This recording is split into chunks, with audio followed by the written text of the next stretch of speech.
Hello, good morning, Boss Jim. Ito na yung magandang pagkakataon na ma-explain ko sa iyo kung paano mag-lower ng sasakyan. Natagasan kasi itong sasakyan ko. Umuwi kagabi dahil natagasan ng preno. So, samantalain ko na, natanggal yung gulong. Ituturo ko sa iyo kung paano maging lowered. Baka sakaling ganito yung mounting ng differential mo, ituturo ko kung paano gagawin. Ayun. Nakita mo yun, boss. Nakita mo to. Kinapitan ng mulye natin. So, kung ang mulye mo ay medyo unat, ganito ang kalalabasan. Maglalagay sila ng tawag nito, sapatos. Tawag nila yan, sapatos. Ito, tatanggalin, magpapatong sila ng ganito kasi hahabulin. Itong mulye kasi gawa nga nung medyo unat. Kaya nagkailangan maglagay ng sapatos. Kasi pag hindi na tayo maglagay ng ganito, napaka-lowered. Yung clearance ng chassis natin dito sa mulye, halos didikit na yan dito. Kaya minsan din ginagawa nila yung mga unat ang mulye. Itong mulye pinapatong dito sa ibabaw. Dito. Pag sobrang baluktot naman yung mulye, ito. Pag yung curve, masyado siyang curve na ganun, hindi na kailangan ng ganito. Dinedirekta na tong sapatos dito sa chassis, hindi na nagpapatong ng ganito. Kaya nagpatong kami ng ganito, gawa nga nung napakaunat yung mulye. Pero malalaki to. Kahit kargado, hindi siya bumabaluktot masyado. Binawasan ko na nga ng iba yung mga kapal, binawasan ko ng medyo maninipis dahil napakatagtag. So, ganyan. Kung halimbawa ganito yung sa inyo, tatanggalin nyo ito, tapos tong mulye, dedirektan nyo na dito sa chassis. Tapos yung mounting naman, ito. Gawa natin ng medyo medyo magulo Tapos itong mulye, halimbawa, yung mulye nyo nakapatong dito sa ibabaw, dito sa ibabaw, ililipat nyo dito sa baba. Ito, ilipat nyo dito. Itong differential, lilipat nyo dito sa baba. Kung yung mulye nyo ay andito sa ibabaw. Kung hindi naman, tignan nyo rin dito, baka masyadong mataas yung shackle nyo, katulad nito.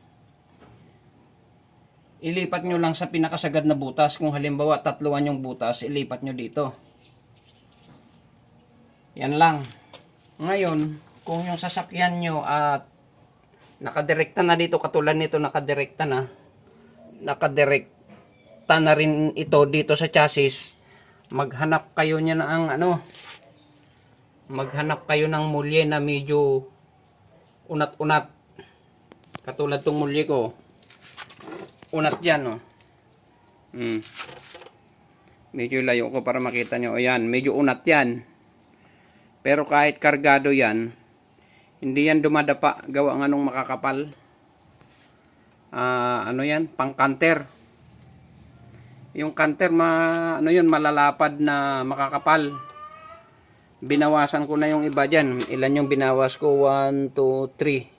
Tatlong makakapal pa yan, binawas ko dyan, pinalitan ko ng maninipis. Ganun lang. Tapos sa harap naman, tuturo ko sa harap. Yun, ito yung harap natin. Ito yung sinasabi ko. Kung ganyan yung pagka-mounting ng harap nyo, ganun din, katulad din sa likod.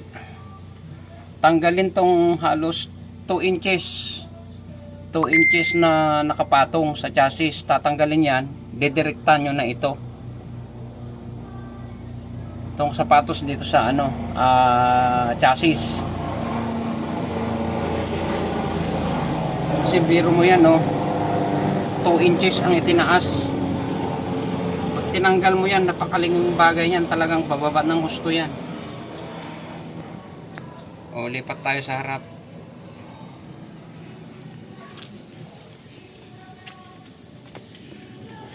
Okay lang din tong harap.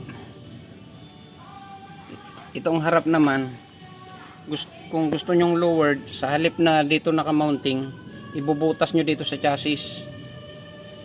Bubutas dito sa chassis. Tapos tong shackle diretso na dito. O halos 3 inches din ang nabawas. Halos 3 inches din ang ibababa niya. Napakalaking bagay. Tapos tong mulye nyo, ito, tignan nyo, baka sobrang dami na yung dahon ng mulye nyo. 1, 2, 3, 4, 5, 6, 7. Ito 7. So pwede nyong palitan o pwede nyong tanggalin yung dalawa. Dagdag ano rin yan. Bababa din dyan ng halos 1 ang ibababa. Katulad nito, oh, may mulye dito na maliit, bali 2. Halos wala naman nang itutulong yan, pwede nang tanggalin yan para dagdag lowered pa yan. So ganyan lang. Tapos nito, isipin mo yan, ang laki ng patong. Yan, oh. Kaya napakataas ang tindig nito. Yan, oh. Babawasin lang ito. Tatanggalin. Tapos ito dedirekta dito. Mayroon pa ngayon nakikita dito na mas maliit pa nito eh. Mas dikit dito sa chassis. So tatanggalin yan, tastasin dito. Tapos ito direkta na sa chassis. Yan lang. Tapos yung isang example. Katulad nito, napakaraming dahon ng mulye. Kung bibilangin mo, madilim eh. Madilim, hindi ko alam kung subukan natin bilangin. 1, 2, 3, 4, 5, 6, 7, 8, 9. Siyam na dahon yan. So kung babawasin natin yung magbawas tayo ng 1, 2, 3, 4, 5. 1, 2, 3, 4. Magbawas tayo ng 4 na piraso. Yan. Pag binawasan mo ng 4 na piraso, napakalaking bababa ng ulo mo. Sub-sub na yan. Pag binawasan mo pa ng 4 na piraso. The more na binabawasan mo yung mulye, bumababa din yung chassis, yung bumper natin. Bababa din yan. So, ganun din ang gagawin ko dito para maging lowered. Papalitan ko ng mulye na kunti lang yung dahon. Ito papakita ko, nakabili na ako.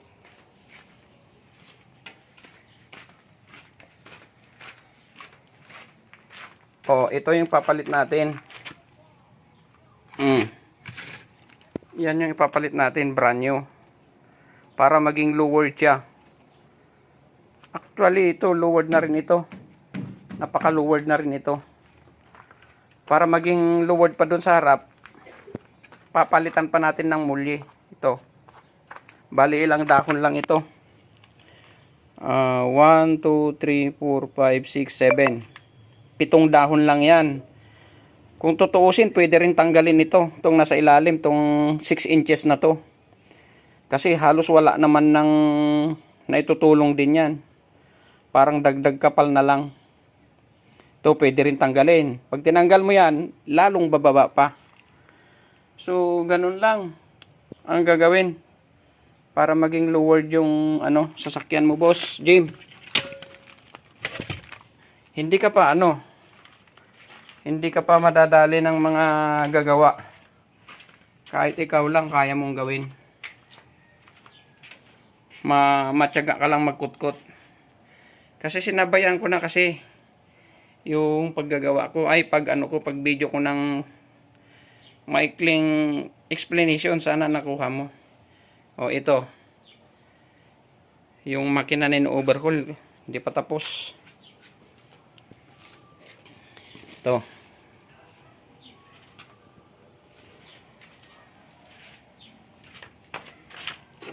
ayun, ulitin natin sa likod. Pag yung mounting ng mulye mo sa likod at ito'y nakadikit na dito, ang gagawin mo na lang, advice ko lang, palit ka ng mulye na pangkanter na medyo unat. Yun, kahit kargado, hindi basta-basta dumadapa dahil makakapal. makakapal bawat isang mulye. Yan, makakapal. Siguro mga ilang dahon lang yon, 5 na makakapal. Unsihan ko ganun, 5 lang yung mulye niya na medyo unat, lowered yun, unsihan. Pero pag kahit napuno, parang wala lang. So ganun lang. Boss Jim, sana nakuha mo yung magulo kong explanation. Yun, hindi ka gagastos ng labor. Kahit ikaw natitira, kayang-kaya mo yun. Ganon din ang ginagawa ko yung akin. Pero pag yung kinakailangan magpalit ng ililipat yung mounting, saka lang ako nagtatawag ng kasi wala akong tawag na ito, sitilin. Pero ganon ang ginagawa ko talaga para magiging lowered. Hindi na kailangan magtawag pa ng gagawa. Madadali ka lang sa labor. So alam kong kayang-kaya mo yan, boss. Pag may katanungan, tanong ka lang, boss.